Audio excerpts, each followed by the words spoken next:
അപ്പോൾ അബ്യൂട്ടിലോൺ പിക്റ്റം അല്ലെങ്കിൽ കാലിയാന്തേ പിക്റ്റ എന്ന് പറയുന്ന വളരെ ബ്യൂട്ടിഫുൾ ആയിട്ടുള്ള ഒരു ഫ്ലവറിംഗ് പ്ലാന്റിനെ കുറിച്ചാണ് നമ്മൾ ഇന്ന് പറയാൻ പോകുന്നത്. അപ്പോൾ ഇതൊരു മാൽവേസിയ ഫാമിലിയിൽപ്പെട്ട പ്ലാന്റ് ആണ്. ഇതിൻ്റെ ഒരു കോമൺ നെയിംസ് എന്ന് പറയുന്നത് red vein abutilon, red vein Indian mallow, flowering maple, Chinese lantern, Brazilian bell flower എന്നൊക്കെയാണ്. പക്ഷേ ഈ റെഡ് വെയിൻ ഇന്ത്യൻ മാലോ എന്ന് പറയുന്നത് ആക്ച്വലി ഒരു ഡിഫറെൻറ്റ് സ്പീഷീസ് തന്നെയാണ്. അത് അബ്യൂട്ടിലോൺ ഇൻഡിക്ക എന്ന് പറയുന്ന ഒരു സ്പീഷീസാണ്.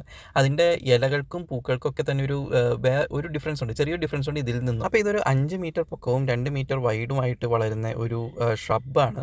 ഇതിൻ്റെ ലീവ്സ് എന്ന് പറഞ്ഞു കഴിഞ്ഞിട്ടുണ്ടെങ്കിൽ നേരത്തെ പറഞ്ഞ മാതിരി തന്നെ ഒരു പ്രത്യേകതയുള്ള ലീവ്സാണ് ഇതിനുള്ളത്. അതായത് മാപ്പിൾ ഷേപ്ഡ് ലീവ്സാണ്, നമ്മുടെ കൈപ്പത്തിയുടെ ഒക്കെ ഒരു ഷേപ്പാണ് ഇതിനുള്ളത്. പിന്നെ ഫ്ലവേഴ്സ് ആണെങ്കിൽ വളരെ ബ്യൂട്ടിഫുൾ ആണ്. യെല്ലോ, ഓറഞ്ച് ആൻഡ് റെഡ് ഈ ഷെയ്ഡ്സിൻ്റെ ഇടയിൽ വരുന്ന ഷെയ്ഡ്സാണ്. ഇപ്പോൾ ഇത് വരുന്നത് യെല്ലോയും പിന്നെ ഒരു പിങ്ക് ഷെയ്ഡുമാണ് നമുക്ക് വരുന്നത്.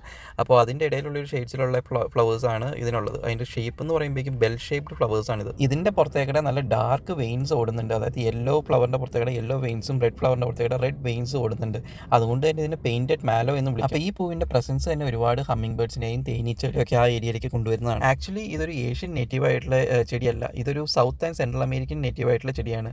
സ്പെസിഫിക്കലി പറയുകയാണെങ്കിൽ ബ്രസീൽ, അർജന്റീന, പരാഗ്വേ, ഉറുഗ്വേ എന്നീ റീജിയൻസിൽ. അപ്പോൾ ഇതിൻ്റെ ഒരു ഗ്രോയിങ് കണ്ടീഷൻ എന്ന് പറയുകയാണെങ്കിൽ നല്ല ഫുൾ സൺലൈറ്റ് അല്ലെങ്കിൽ ഒരു പാർഷ്യൽ ഷെയ്ഡിൽ ഇത് വളരുന്നതാണ്.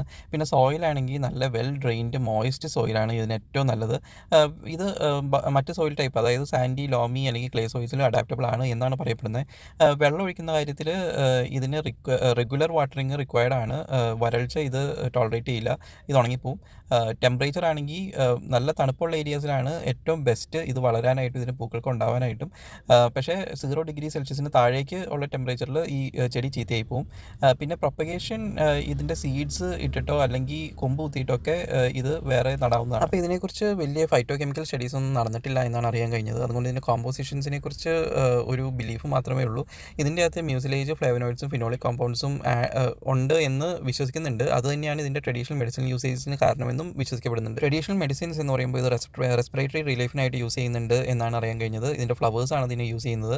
ചുമയ്ക്കും പിന്നെ ബ്രോങ്കൈനൽ ഇഷ്യൂസിനുമാണ് ഇത് യൂസ് ചെയ്യുന്നത്. ഇതിൻ്റെ ചേരുവകൾ കൂടി കൂട്ടിച്ചേർത്തുണ്ടാക്കുന്ന ചില മരുന്നുകൾ ഫീവർ റിഡക്ഷൻ ആയിട്ട് യൂസ് ചെയ്യുന്നുണ്ട് എന്ന് അറിയാൻ കഴിഞ്ഞു. അതുപോലെ തന്നെ ഇതിൻ്റെ ഇലകൾ സ്കിൻ കെയറിനായിട്ട് യൂസ് ചെയ്യുന്നുണ്ട്, മെയിൻലി ഇൻഫ്ലമേഷൻസിനും വൂൺസിനും എതിരെ. പക്ഷേ ഈ പറഞ്ഞതിനൊന്നും ഒരു സയന്റിഫിക് വാലിഡേഷൻസ് ഇല്ല. പിന്നെ ഇതിൻ്റെ ടോക്സിറ്റിനെ കുറിച്ച് പറയുകയാണെങ്കിൽ ഇത് നോൺ ടോക്സിക് ആയിട്ടാണ് ജനറലി കൺസിഡർ ചെയ്യപ്പെടുന്നത്. പക്ഷേ ചില റീജിയൻസിൽ ഇതിൻ്റെ അകത്ത് അബ്യൂട്ടിലോൺ മൊസൈക് വൈറസ് എന്ന് പറഞ്ഞൊരു വൈറസ് ഉണ്ട് എന്നും അതൊരു ഗോൾഡ് ടെസ്റ്റുമായിട്ടൊരു സാധനം ഫോം ചെയ്യുന്നു, അത് ഭയങ്കര പ്രൈസി ആണെന്നും പറയുന്നത്. ഇതിൻ്റെ മെയിൻ ആയിട്ടുള്ള ഒരു ഇക്കോളജിക്കൽ ഇമ്പോർട്ടൻസ് എന്ന് പറഞ്ഞാൽ ഈ ഹമ്മിങ് ബേർഡ്സിനെയും ബീസിനെയും ഒക്കെ അട്രാക്ട് ചെയ്യും എന്നുള്ളത് തന്നെയാണ്. ഇതിൻ്റെ പൂക്കളും കുറേ കാലം നിൽക്കും, അത് ഒരു മേജർ സോഴ്സ് ഓഫ് തേനാണ്. അപ്പോൾ ഈ വളരെ ബ്യൂട്ടിഫുൾ ആയിട്ടുള്ള വളരെ യുണീക്ക് ആയിട്ടുള്ള ഈ ഒരു ചെടി നിങ്ങളുടെ ഗാർഡനിലേക്ക് നല്ലൊരു ആഡ് ഓൺ ആണ്. പല കളേഴ്സിലുള്ള ഫ്ലവേഴ്സും ഇതിൻ്റെ അകത്തുണ്ട്.